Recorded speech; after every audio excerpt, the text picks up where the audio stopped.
In today's video, I'm going to do something a little bit different. I'm going to tell a personal story about our very first home purchase. I'm going to try to show you, when I talk about real estate being a long game, how it works in a real life story.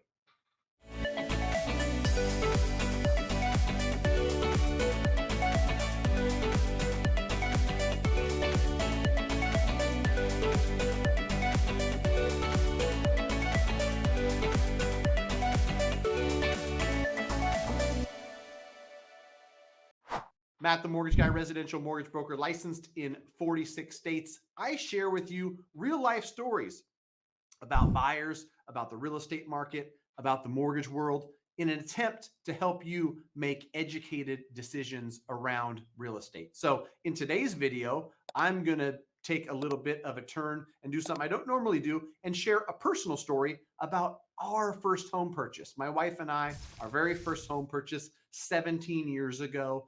The ups, the downs, the good, the bad. It's a, in my opinion, pretty interesting story, but a good example of how real estate's a long game. And if you looked at it from a 2006 perspective, a 2009 perspective, 2011 perspective, it might be scary. It might be something that you think to yourself, maybe not. Looking back on it in 2023, I know for sure that buying real estate and holding it, the long-term play, is a good deal. Let's jump into it. 2006, picture a young Matt, the mortgage guy, young and in love.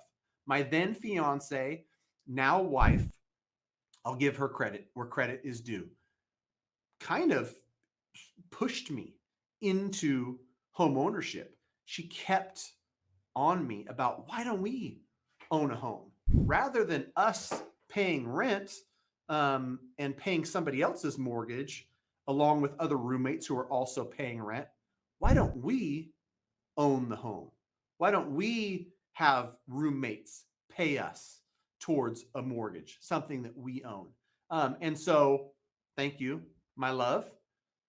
Like most good decisions in my life, she pushed me towards it. So in 2006, October 2006 to be exact, we bought our first home in the neighborhood that I grew up in, paid $345,000 for this home. At the time, it sounded like the moon, like like we were looking at stuff in lower price points. This one was nice and showed really nicely. And I know after walking thousands of people through the home ownership process that it can get emotional. You're walking through, you're picturing yourself in this house, and you can make decisions like, oh, this place is nice. Paid $345,000 for this house. We secured a mortgage that was an 80-20. If you remember how financing was back then, 80% was a first mortgage, 20% was a second, meaning 0% down. It was 100% financed. The first was a 6.75 adjustable rate. The second was a 12% interest only, also an adjustable rate. A reminder that the financing terms we have today, even with the rates being higher, are far superior to what we had back then. Great mortgages that are safe and not risky being written in 2023. Okay, so we buy it 80% first, 20% second, $2,700 a month payment. Young, in love, 26-year-old, looking to get married, looking to start a family. It's a lot of money. We did the house hack before we even knew what the term house hack meant. And so she had a friend, I had a friend, 500 from you, 500 from you. That $2,700 mortgage was a little bit more comfortable because our portion was only $1,700. We collected $1,000 from roommates, friends. And so then, kind of like now, a lot of people are like, is this the top? Should I be buying now? It's rather expensive. Rates are kind of high. I don't know. Is it a good decision? Is it a bad decision? Looking back 17 years, it was a good decision. And through this story, you'll see why. We hold this house in 2009. My wife's in the hospital with our first child for 2 months. So I'm not able to work as much. We're a great candidate for a loan modification. So we get the loan modified. And that's the thing about mortgages that I know now more than ever it's not about the home value in the short term in real estate. You hold real estate for the long term. It's about a mortgage payment that's comfortable and fits in your budget for the time being. 30-year fixed rate mortgage is the most beautiful product on the planet. And that's what we're writing 99% of the time nowadays is a 30-year fixed rate loan, because then you know what to expect. And as long as that's a comfortable payment that you can afford, you're in good hands. So that was the good part about going from this adjustable rate in 2006 to the modification we ended up doing in 2009 is it was a more comfortable payment and it was a fixed rate. It wasn't going to change. So in 2011, after everything around us had foreclosed and we saw 180,000, 190,000, 200,000 sales, houses that looked just like ours, and we paid $345. It wasn't a big deal because we had done a modification that made the payment comfortable. And during that modification, it actually knocked off some of the principal. So I didn't owe, 345 on a place that was worth 200. I did owe more than it was worth, but real estate's a long game. Fast forward up to probably 2016, we refinanced that home again, where we could get a lower interest rate and take some cash out. That cash ended up being an investment property out of state. That cash ended up being a down payment on the next primary that was purchased in 2017. And so, like a lot of folks, our primary residence that we lived in that we bought in 2006 became a rental when we bought the next primary residence. And so we left that one behind and now it was a rental property. In 2019, it had seen quite a bit of appreciation. We're able to do a cash out refinance once again and take that equity and go buy a 4-unit. That 4-unit pays us every single month. We still have 30-year fixed rate debt on that property. And while it doesn't spit off a ton of cash flow, we have great tenants in there that pay that mortgage on our behalf, we'll call it, right? And so we've got the original property that we bought in 2006, and we've got great tenants in there that are essentially paying the mortgage on our behalf.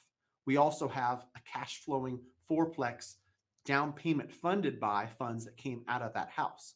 We also have our new primary down payment funded by cash that came out of that house. Out of state stuff got sold, that got redeployed. So that's another story. Point here being is that looking back, I could have listened to people that said, don't buy. You're at the top of the market. You've got this crazy mortgage that's $2,700 a month. That was probably a mistake, getting into a bad mortgage. But buying real estate was not a mistake. And it's rarely going to be a mistake if you plan to hold it for the long term. In the neighborhood I grew up in, this is a home that I will own and will pass on to future generations. This is not a home I ever see myself selling. And knowing that, when I bought it for $345, what it did year to year on a value basis, whether it went up 4%, down 2%, up 11%, down 7%, there were some bad years in there. It's still up over 50%, because that thing's worth about $550 from when we bought it in 2006.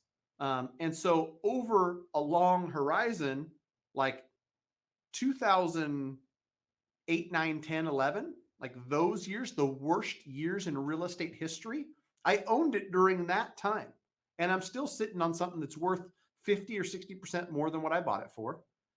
It's got tenants that pay the rent. So I'm not paying that mortgage. It's eventually going to be paid off and worth $1 million 15 years from now. And along the way, I was even able to extract equity that allowed me to purchase other cash flowing assets. A lot of good. And the only bad was I might have had to look up a couple years and go, man, I paid $345 and it looks like it's worth $272.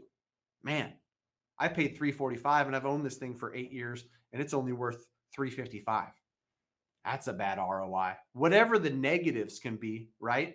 that positives far outweigh it. So anyhow, that's the personal story.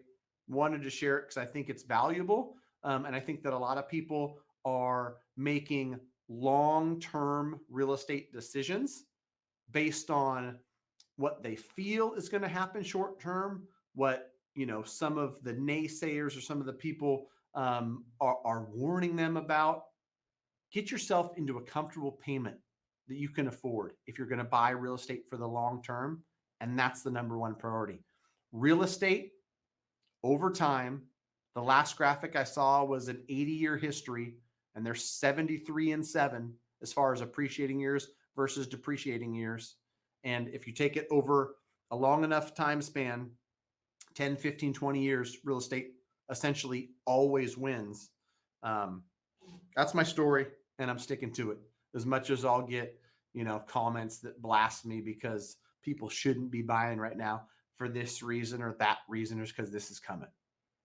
I just don't agree. Sorry.